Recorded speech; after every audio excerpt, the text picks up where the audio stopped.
महालक्ष्मि नमोऽस्तु ते। नमस्ते गरुडारूढे कोलासुरभयङ्करि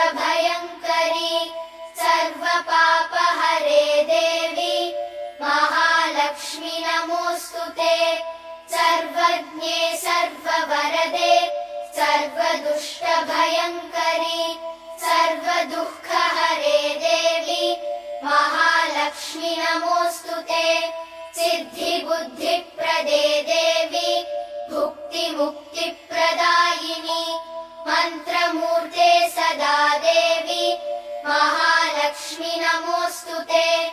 आद्यन्तरहिते देवी आदिशक्ति महेश्वरी योगजे योगसम्भूते महालक्ष्मि नमोऽस्तु ते। स्थूलसूक्ष्ममहारौद्रे महाशक्ति महोदरे महापापहरे देवी महालक्ष्मि नमोऽस्तु ते।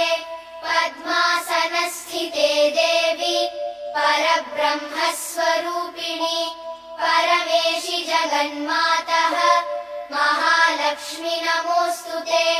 श्वेताम्बरधरे देवी नानालङ्कारभूषिते जगत्स्थिते जगन्मातः महालक्ष्मि नमोऽस्तु ते।